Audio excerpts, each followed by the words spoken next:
Welcome back, everyone, and good morning to all of you, friends. Standard 12th and our subject that is the economics in English medium.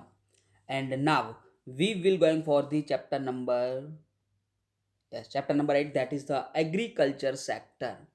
And in this chapter, I think we already completed the institutional factor for the causes of low productivity in agriculture. I think you can see on point number 8.3, that is the third topic, causes of low agriculture productivity, और जिसमें first one that is the institutional factor and first land revenue collection system, agriculture finance, agriculture marketing, and then rural social structure. And now the second cause is that is the technological factor. So now we will going for the technological factor and other factor. So please, friend.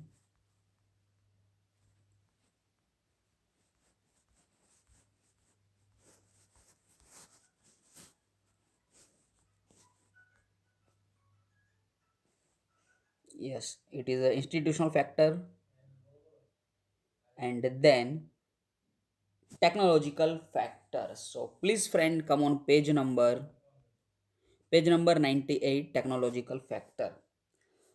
Indian agriculture sector utilize old traditional technology, old equipments, ideologies and techniques.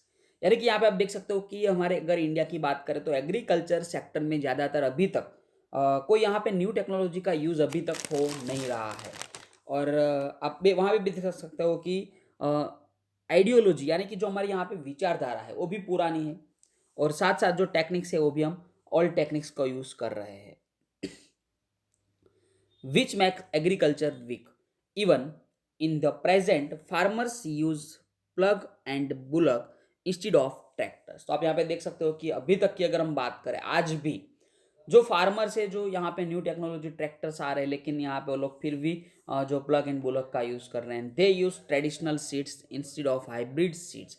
तो आप अलग अलग point हमारे सामने यहाँ पे है कि सबसे पहले ट्रैक्टर्स की बात करें तो ट्रैक्टर्स आज करंट प्रेजेंट सिचुएशन में यूज़ करने की ज़रूरत है, उनकी जगह हम बुलक को यूज़ कर रहे हैं। हाइब्रिड सीड्स की हमें यूज़ करने की ज़रूरत है, उनकी जगह हम ट्रेडिशनल सीड्स को यूज़ कर रहे हैं, और उनसे क्या होगा कि प्रोडक्टिविटी लो होगी, which give low productivity. They use cow during as a manure instead of chemical based fertiliser. यानी कि जब यहाँ पे हम बात कर रहे हैं कि जो फर्टिलाइजर की बात करें तो आज के इस प्रेजेंट टाइम में मार्केट के अंदर केमिकल बेस्ड फर्टिलाइजर भी है, लेकिन उनकी जगह हम यहाँ पे जो यूज़ कर रहे हो cow dung as a manure, यानी कि फर्टिलाइजर की यूज़ कर रहे हैं, लेकिन जो काउ के जो डंग है उनको हम यहाँ पे यूज़ कर रहे हैं, which give a low productivity. Indian farmer are very less proportion of pesticides and never technology to protect crops। यानी कि हमारे इंडिया की अगर बात करें तो पेस्टिसाइड्स है उनका भी यहाँ पे यूज़ नहीं हो रहा है, और न्यू टेक्नोलॉजी का हम भी यूज़ नहीं कर रहे हैं। Therefore Indian agriculture sectors moves ahead very slowly. तो फ्रेंड, यहाँ पे जो टेक्नोलॉजिकल फैक्टर थे उनके बारे में हमने डिस्कशन किया, और हमारी जो आदत ही है कि आपको 2 मिनट तो मिल ही जाएंगी, तो so please friend read the technological factor within 1.5 minute, then we will going for the other factor. So please friend continue it.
Okay, friend, I think you already completed the technological factor. Now, the third topic, that is the other factors. And in other factor, the first one, that is the pressure of population. तो friend यहाँ पे हम बोल सकते हैं कि जो agriculture productivity low है उनका रीजन क्या है कि जो पॉपुलेशन का प्रेशर है, यानी कि ज्यादातर पॉपुलेशन किसके ऊपर डिपेंड है, एग्रीकल्चर के सेक्टर के ऊपर for employment. One of big reason for low productivity of agriculture sector is population pressure on it. यानी कि जो एग्रीकल्चर सेक्टर है उनके ऊपर ज़्यादा पॉपुलेशन प्रेशर है. Population pressure on agriculture sector can be understood by dependency on agriculture about employment. यानी कि पॉपुलेशन का जो प्रेशर एग्रीकल्चर सेक्टर के ऊपर, कि जो हम यहाँ पे समझ सकते हैं कि ज़्यादातर पॉपुलेशन एम्प्लॉयमेंट के लिए किसके ऊपर डिपेंड रहते हैं, agriculture. At the time of independence 72% population was engaged in agriculture, that reduced to 58% in 2001-2, and which was giving 49% employment agriculture 2013-14. तो फ्रेंड एडिट आपके लिए इंपॉर्टेंस है और हम आगे देख भी क्या है कि जो एम्प्लॉयमेंट के लिए कितनी परसेंटेज पॉपुलेशन एग्रीकल्चर के ऊपर डिपेंड थी. तो आप देख सकते हो थी एट द टाइम ऑफ 1951, यानी कि इंडिपेंडेंस के टाइम की अगर हम बात करें तो 72% population are depend on agriculture sector. Then in 2001-2 reduced to 58% population are depend on agriculture sector. और आज के टाइम पे अगर बात करें तो 49% जो पॉपुलेशन की एम्प्लॉयमेंट के लिए कहाँ पे डिपेंड है, एग्रीकल्चर सेक्टर में. तो यहाँ पे आपको याद रखना है कि 72, then 58 and last one 49%. Thus burden on agriculture reduced, but still it is a higher than other sector and even high compared abroad economics. तो फ्रेंड अगर यहाँ पे हम बात करें कि आप देख सकते हो कि भले ही 72% से जो डिपेंडेंसी थी वो कहाँ पे आकर पहुंच गई है 49%. तो आपको लग रहा होगा कि रिड्यूस तो हो रहा है कुछ बर्डन, लेकिन यहाँ पे हम अगर दूसरे सेक्टर के साथ इनको कंपेयर करें, यानी कि इंडस्ट्रियल सेक्टर या तो सर्विस सेक्टर के साथ, तो ये 49% इज़ वेरी हाई. एंड अगर आप समझो कि इनको कंपेयर कर रहे हो अब्रोड इकोनॉमी के साथ, यानी कि फॉरेन की कंट्री की इकोनॉमी के साथ, तो भी ये 49% is very high. Here total produce of agriculture being distributed on the grounds of production or income among big mass of population, it shows low productivity of labor. यानी कि अगर समझो कि कोई भी एग्रीकल्चर की बात करें तो आपको शायद पता है कि वहाँ पे हिडन अनएम्प्लॉयमेंट भी है, और ज़्यादातर पॉपुलेशन अगर एग्रीकल्चर के ऊपर डिपेंड रहते हैं तो उससे क्या होगा कि जो यहाँ पे अगर हम बात करें कि जो भी इनकम आ रही है, जो भी प्रोडक्शन आ रहा है, वो यहाँ पे जितने भी पॉपुलेशन है उनके बीच में अगर हम डिस्ट्रीब्यूट करेंगे तो जो पर पर्सन प्रोडक्टिविटी क्या हो जाएगी, low. Then second one, that is the lack of economic planning. Government of India has used first 5 year plan executive exclusive for agriculture sector. यानी कि जो हमारी सरकार ने पहली 5 वर्षीय जो योजना बनाई थी, उस टाइम उसने पहली योजना फर्स्ट 5 ईयर प्लान जो था वो सिर्फ एग्रीकल्चर सेक्टर के लिए था. But from the second 5 year plan, यानी कि 1956 से जो सेकेंड 5 ईयर प्लान आया, तब से लेके आज तक हमारी गवर्नमेंट या तो हमारा जो प्लानिंग कमीशन किसको इंपॉर्टेंट देता रहा है, इंडस्ट्री को. यानी कि India's economic planning centre to industry, and the government has not taken that much efforts, not allotted time and money for agriculture sector as a compare to industrial sector.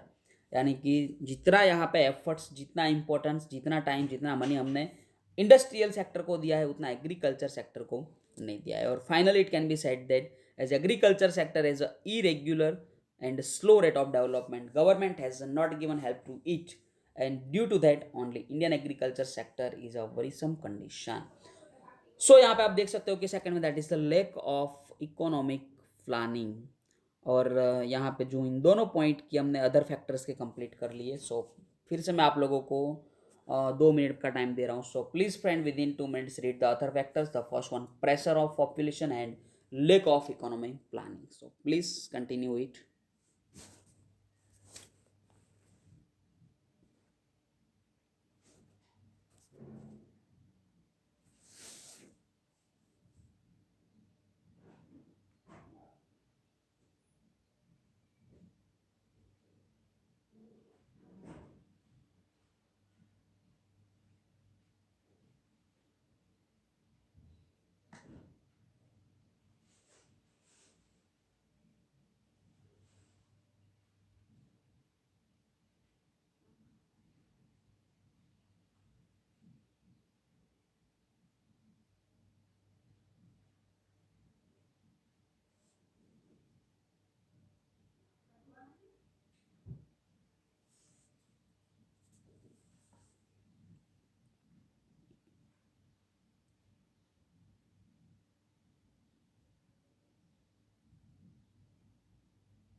Okay, friend, I think you completed other factors. So now please we will revise.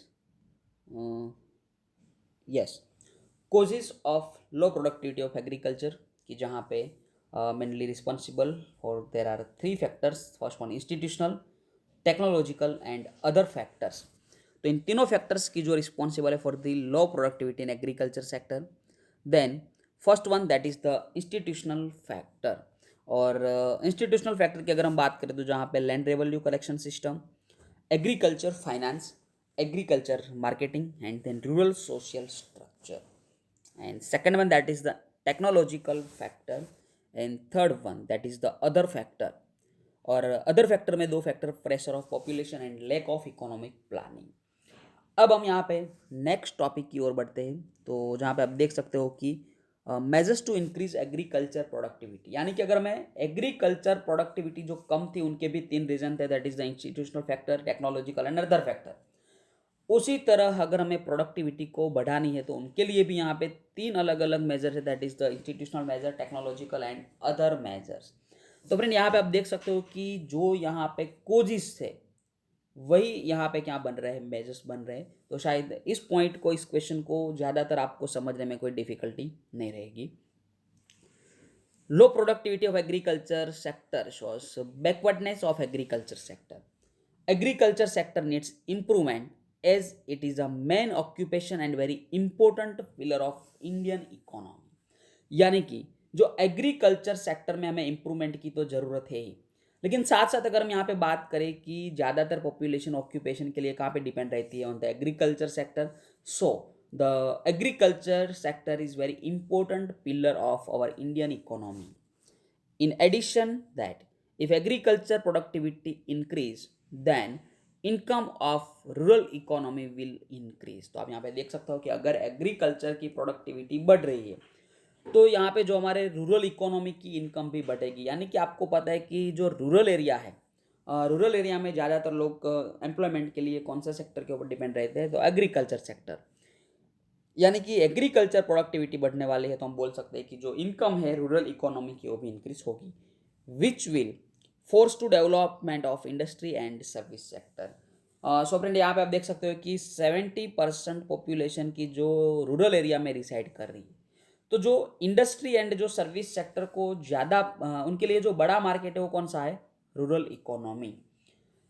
It will also give solution of employment, urbanization, migration and inequality of income. यानी कि अगर समझो कि agriculture sector का development हो रहा है तो उससे एम्प्लॉयमेंट तो क्रिएट होगा ही, उनका प्रॉब्लम सोल्व हो जाएगा, और साथ साथ अर्बनाइजेशन का प्रॉब्लम भी सोल्व होगा, migration and inequality of income. To improve productivity of agriculture following steps to be taken. The first one institutional measure, technological measure and other measures. तो यहाँ पे फ्रेंड हमें तीन मेजर्स को कंप्लीट करना है, लेकिन नेक्स्ट लेक्चर से हम इंस्टीट्यूशनल मेजर से कंटिन्यू करेंगे. सो इस आज के लेक्चर को हम यहाँ पे रख रहे हैं. Thanks to all of you friend, take care and bye bye.